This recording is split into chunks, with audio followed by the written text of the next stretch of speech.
Assalomu alaykum hurmatli tomoshabinlar.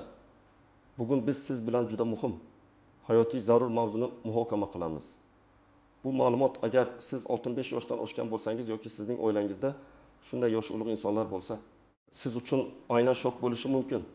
Ko'pchiligimiz nafaqat tizimi, balki hududiy miqyosdagi qo'shimcha to'lovlar haqida ham yetarlicha ma'lumotga ega emasmiz. Aynan shu sababli ham millionlab fuqarolarimiz o'zlariga tegishli bo'lgan qo'shimcha mablag'lardan bexabar qolmoqda. Bugun sizga ana shunday shok ro'yxatini ochib beraman. Siz o'z hududingizni tekshirishingiz shart. Bu ma'lumot har birimiz uchun nihoyatda muhim. Chunki u nafaqat sizning moddiy ahvolingizni yaxshilashi, balki hayot sifatini ham sezilarli darajada oshirishi mumkin. Kanalimizga hozirroq obuna bo'ling. Videoga like bosing va bu ma'lumotni imkon qadar ko'proq odamlarga yetkazishga yordam bering. Muammoning mohiyati oldin qanday edi va hozir nima o'zgardi? Avvalambor shuni tushunib olaylik. So'nggi yillarda nafaqaxo'rlar uchun ijtimoiy qo'llab-quvvatlash tizimida katta o'zgarishlar sodir bo'ldi. Ilgari ko'pchilik faqat markaziy, ya'ni hukumat tomonidan belgilangan nafaqalarga e'tibor qilar edi. Bu nafaqalar albatta fuqarolarning asosiy moddiy ehtiyojlarini qondirishga qaratilgan edi. Ammo ko'pincha ularning yashash darajasini to'liq ta'minlashga yetmasdi. Odamlar faqat pensiya fondidan keladigan pulni kutib yashardi va o'z hududida qo'shimcha imkoniyatlar borligini bilmasdi. Bu holatda nafaqaxo'rlar ko'pincha qiyin ahvolga tushib qolishardi. Chunki kundalik xarajatlar, dori-darmonlar, kommunal to'lovlar va boshqa zaruriy narsalar uchun mablag' yetarli bo'lmasdi. Hozir esa vaziyat biroz o'zgardi. Ma'lumki, mamlakatimizda hududlarning ijtimoiy-iqtisodiy rivojlanish darajasi, aholining turmush sharoiti va byudjet imkoniyatlari har xil. Shuni inobatga olgan holda markaziy hukumat bilan birga mahalliy hokimiyatlar ham o'z hududlarida yashovchi yoshi ulug' fuqarolarni qo'llab-quvvatlash bo'yicha qo'shimcha chora-tadbirlarni joriy etishni boshladi. Bu asosan 65 yoshdan oshganlarga qaratilgan qo'shimcha to'lovlar yoki boshqa turdagi yordamlar bo'lishi mumkin. Ammo bu tizim butun mamlakat bo'ylab bir xil emas. Har bir viloyat, shahar, tuman, hatto ba'zi mahallalarda o'zining alohida dasturlar, talablari va to'lov miqdorlari mavjud. Bu esa ko'plab fuqarolarni chalg'itib, o'z huquqlaridan to'liq foydalanishlariga to'sqinlik qilmoqda. Siz o'zingizning hududingizda qanday imkoniyatlar borligini bilmasangiz, shunchaki o'z haqqingizdan mahrum bo'lasiz. Bu achchiq haqiqat. Asosiy qism 1. Nimalarni bilishingiz kerak? Kim xavotirlanishi kerak va kim xavotirlanmasligi kerak? Avvalo shuni tushunib olaylik. 65 yoshdagi fuqarolarga qo'shimcha to'lov tushunchasi bitta universal qoida emas. Bu aksincha har bir hududning o'ziga xos ijtimoiy siyosati natijasidir. Bu qo'shimcha to'lovlar odatda hududiy byudjetlar hisobidan qoplanadi va ularning maqsadi nafaqaxo'rlarning umumiy daromadini hududda belgilangan eng kam iste'mol xarajatlari darajasiga yoki undan yuqoriroqqa ko'tarish, ularning turmush sifatini yaxshilashdir. Bu nafaqat naqd pul ko'rinishidagi to'lovlar, balki kommunal xizmatlar uchun imtiyozlar, dori-darmonlarga chegirmalar, tibbiy yordam uchun subsidiyalar va boshqa ko'rinishdagi yordamlar ham bo'lishi mumkin. Kim xavotirlanishi kerak? Bu savolga javob berish juda muhim. Agar siz 65 yoshdan oshgan bo'lsangiz va sizning umumiy oylik daromadingiz, bu nafaqangiz, boshqa ijtimoiy nafaqalar agar bor bo'lsa, shuningdek, agar siz ishlashda davom etayotgan bo'lsangiz, maoshingiz kabi barcha manbalar yig'indisi sizning yashash hududingizda belgilangan eng kam iste'mol xarajatlari darajasidan past bo'lsa, siz darhol ushbu masalani o'rganishingiz kerak. Bundan tashqari, agar siz yolg'iz yashayotgan bo'lsangiz, yaqin qarindoshlaringiz, bolalaringiz, nabiralaringiz sizga moddiy yordam bera olmasliklari haqida rasmiy hujjatlarga ega bo'lsangiz, nogironligingiz bo'lsa, urush qatnashchisi yoki mehnat faxriysi maqomingiz bo'lsa, siz ham ushbu qo'shimcha yordamni olish imkoniyatiga ega bo'lishingiz mumkin. Hududiy ijtimoiy himoya bo'limlari aynan siz kabi insonlarga yordam berish uchun tashkil etilgan. Ayniqsa qishloq joylarda yashovchi, nafaqasi juda kam bo'lgan fuqarolar, shuningdek, shahar sharoitida kommunal to'lovlar va oziq-ovqat narxlarining o'sishidan qiynalayotganlar uchun bu to'lovlar hayotiy ahamiyatga ega bo'lishi mumkin. Kim xavotirlanmasligi kerak? Agar sizning nafaqangiz va boshqa daromadlaringiz siz yashayotgan hududdagi eng kam iste'mol xarajatlari darajasidan sezilarli darajada yuqori bo'lsa, siz ehtimol ushbu qo'shimcha to'lovga ehtiyoj sezmaysiz yoki unga mos kelmaysiz. Chunki ushbu yordam turlari asosan ijtimoiy himoyaga muhtoj, daromadi kam bo'lgan qatlamga qaratilgan. Shuningdek, agar sizning qarindoshlaringiz, masalan, farzandlaringiz sizni moddiy jihatdan to'liq ta'minlay olsalar va sizning umumiy oilaviy daromadingiz yetarli darajada bo'lsa, sizning arizangiz rad etilishi mumkin. Bu degani emas, sizga umuman hech qanday yordam berilmaydi. Faqatgina aynan shu 65+ yoshdagi qo'shimcha to'lov dasturi doirasida yordam olmasligingiz mumkin. Boshqa imtiyozlar, masalan, transportda, tibbiy xizmatlarda siz uchun saqlanib qolishi mumkin. Keling bir nechta aniq real hayotiy misollarga murojaat qilaylik. Misol bir Toshkent shahridan Amina buvi olim taksi yoshda. U yolg'iz yashaydi, farzandlari chet elda ishlaydi va muntazam yordam bera olmaydi. Amina buvining pensiyasi 1.500.000 so'm. U Toshkent shahrida yashaydi. Toshkent shahri uchun nafaqaxo'rlar uchun belgilangan eng kam iste'mol xarajati darajasi deylik 1.900.000 so'm.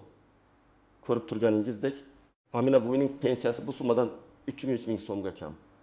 Amina buvi shoshilinch ravishda mahalliy ijtimoiy himoya bo'limiga yoki davlat xizmatlari markaziga murojaat qilish kerak. U o'zining pensiya guvohnomasini, pasportini, bank hisob varag'i ko'chirmasini, yolg'iz yashashini tasdiqlovchi hujjatni va farzandlarining xorijda ekanligini tasdiqlovchi hujjatlarni taqdim etishi lozim. Bu hujjatlar asosida unga har oy 300.000 so'm miqdorida qo'shimcha to'lov tayinlanishi mumkin.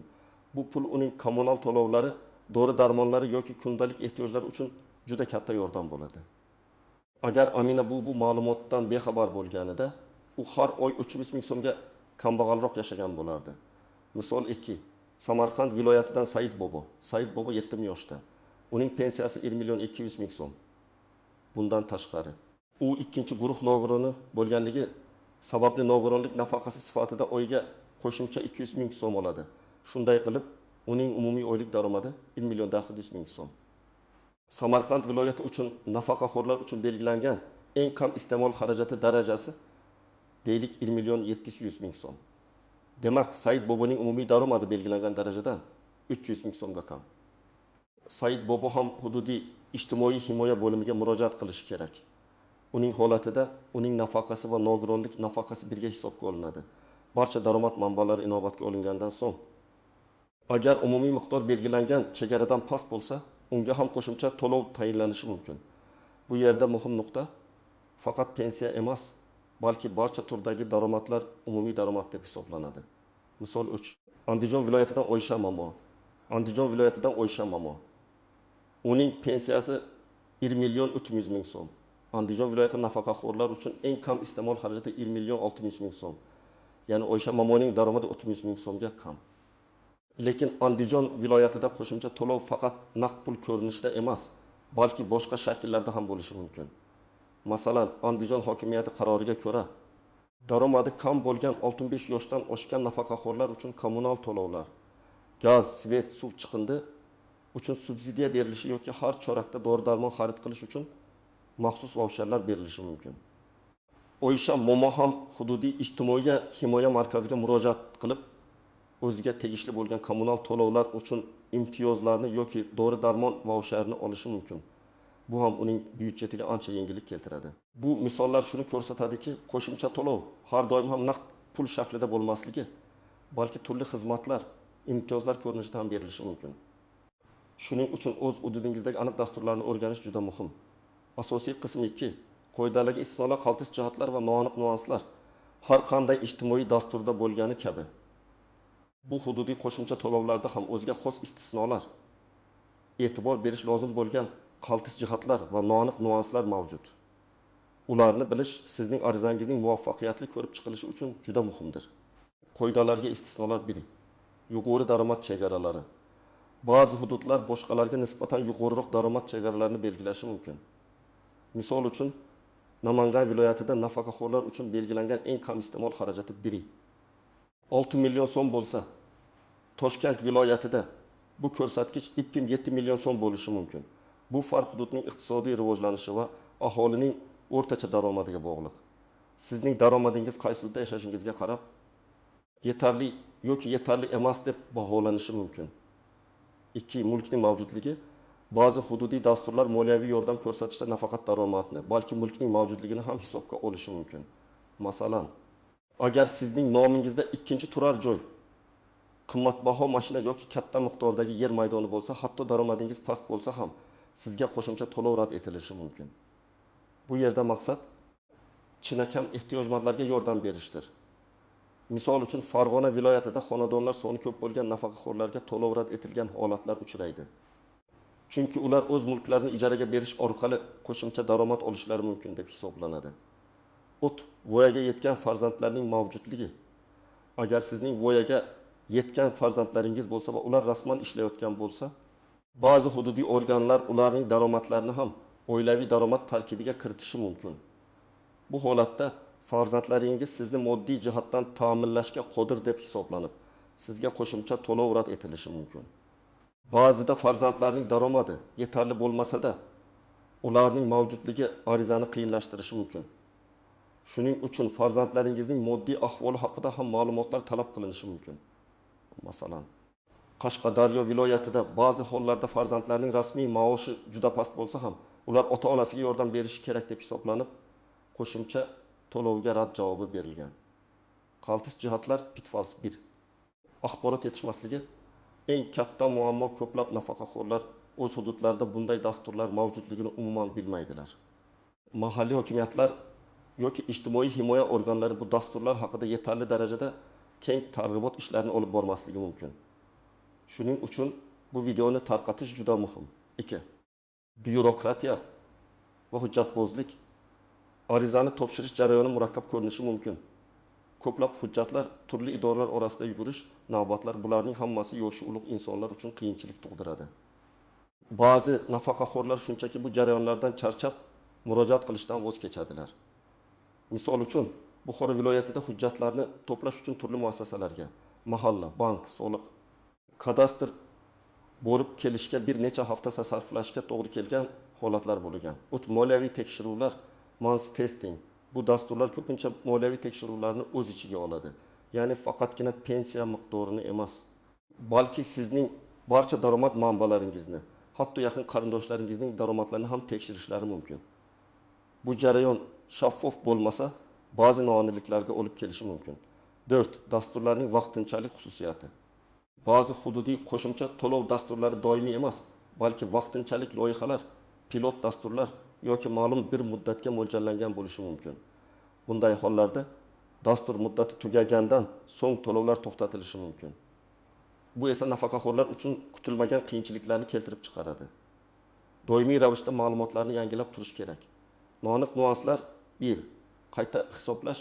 Hududiy qo'shimcha to'lovlar muntazam ravishda qayta hisoblanishi mumkin. Bu odatda har yil yoki mamlakatdagi eng kam iste'mol xarajati darajasi o'zgarganda amalga oshiriladi. Shuning uchun bugun sizga tayinlangan miqdor ertaga o'zgarishi mumkin.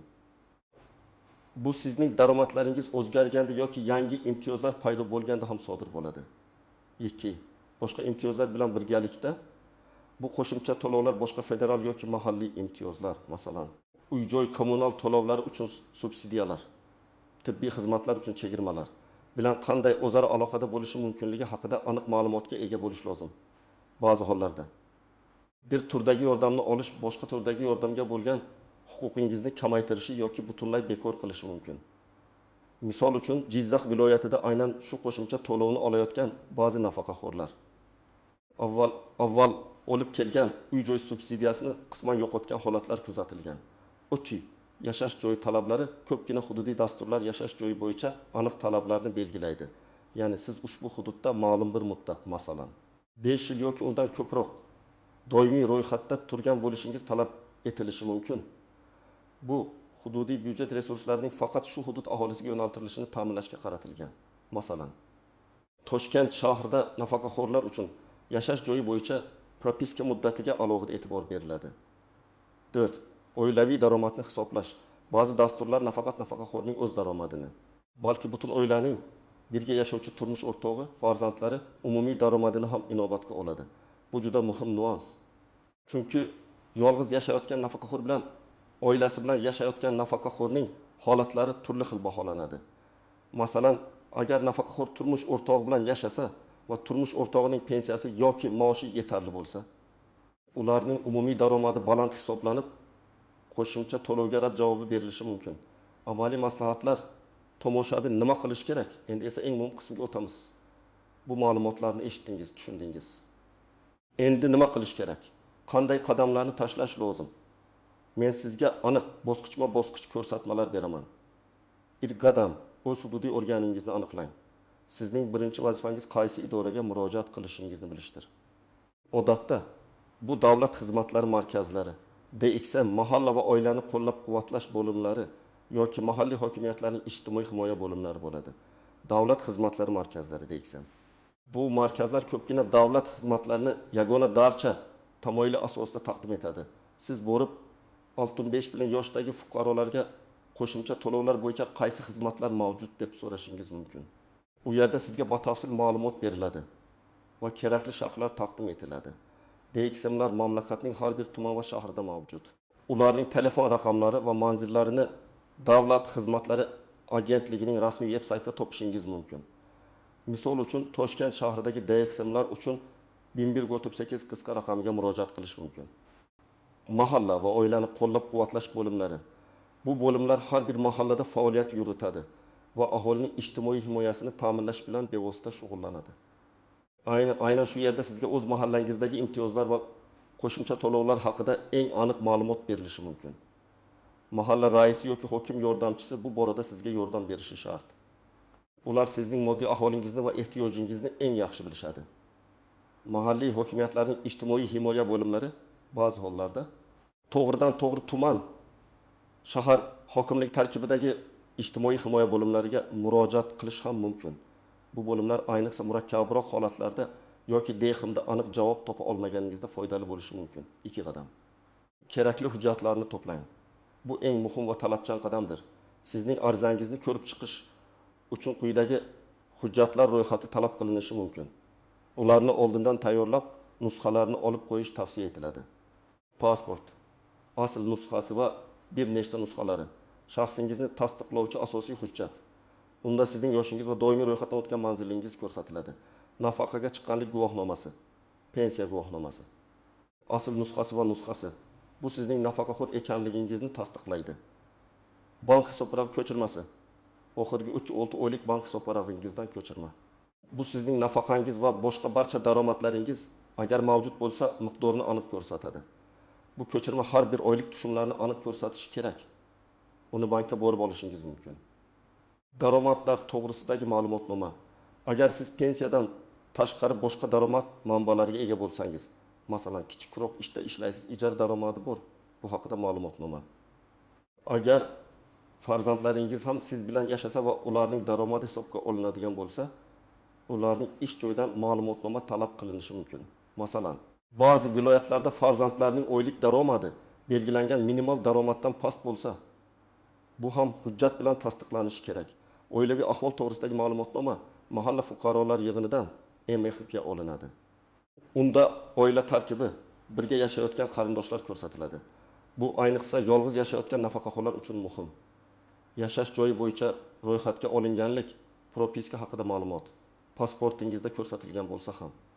Ba'zi hollarda alohida ma'lumotnoma talab qilinishi mumkin. Kommunal to'lovlar uchun qarzdorlik yo'qligi haqida ma'lumotnoma, ba'zi hududiy dasturlar aynan shu hujjatni talab qilishi mumkin. Nogironlik bo'yicha tibbiy ijtimoiy ekspertiza komissiyasi. Agar nogironligingiz bo'lsa, bu qo'shimcha yordam olish huquqini berishi mumkin.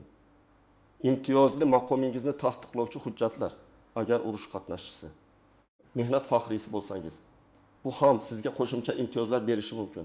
3 qadam ariza yozing. Ko'pchilik arizani qanday yozishni bilmaydi. Aslida bu juda oddiy. Arizani qo'lda yozish ham, kompyuterda chop etish ham mumkin. Ariza shakli. Odatda murojaat qilayotgan idorada DXM mahalla bo'limi sizga arizaning standart shakli beriladi. Agar berilmasa, o'zingiz yozishingizga to'g'ri keladi. Arizada nimalar yoziladi? O tashkilot nomi. Kimga murojaat qilayotganingizni aniq ko'rsating.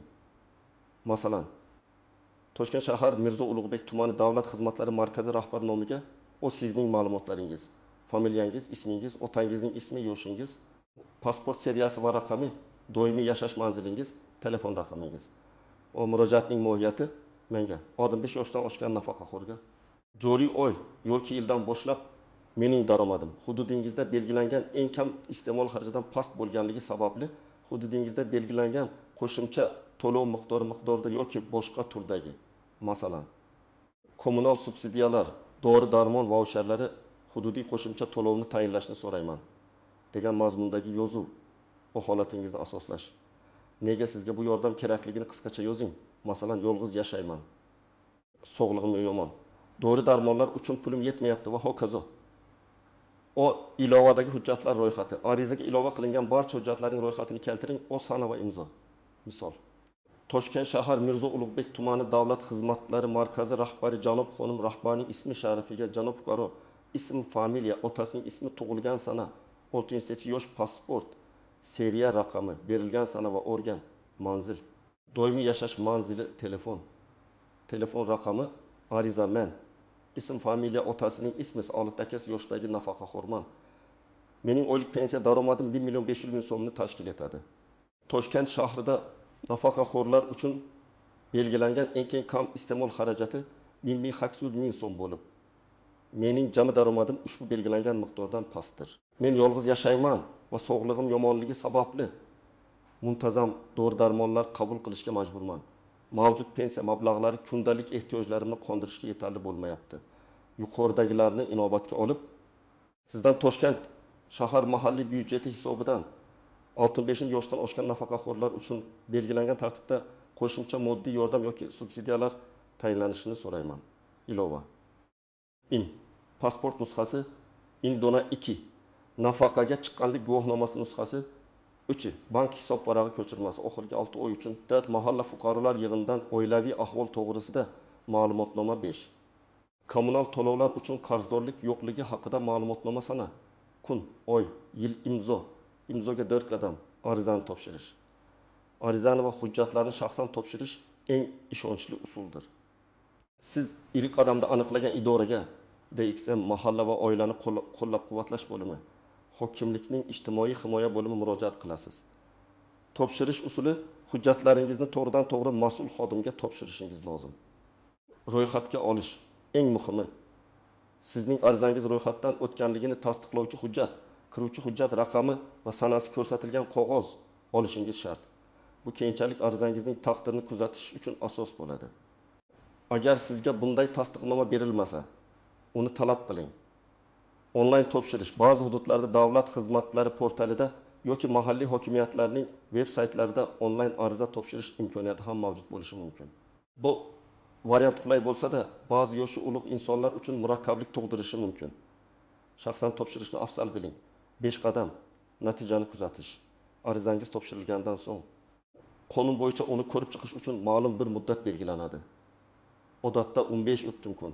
Javob kutish. Belgilangan muddat ichida sizga yozma javob kelishi kerak. Unda arizangiz qanoatlantirilganligi, rad etilganligi yoki qo'shimcha ma'lumotlar talab qilinishi haqida xabar beriladi. Javob bo'lmasa, agar belgilangan muddatda javob kelmasa, siz arizangizning ro'yxatga olish raqami bilan yuqorida ko'rsatilgan idoraga qayta murojaat qilishingiz yoki yozma shikoyat bilan chiqishingiz mumkin. Shuningdek, O'zbekiston Respublikasi Prezidentining virtual qabulxonasiga PM.gov murojaat qilish ham samarali usul hisoblanadi.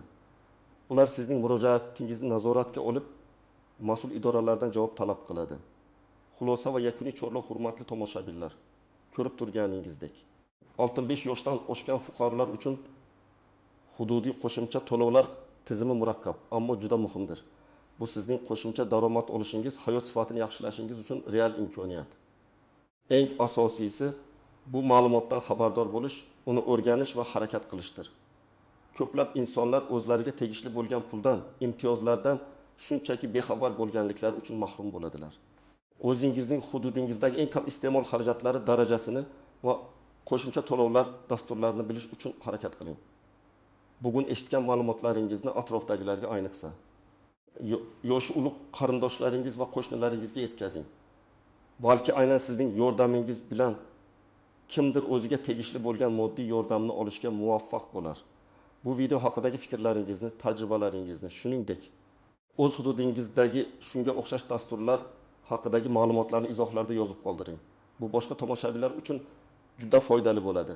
Videoga like bosing va kanalimizga obuna bo'lishni unutmang. Zero xabardorlik bu kuch. Ayniqsa ijtimoiy himoya masalasida keyingi videolarda ko'rishguncha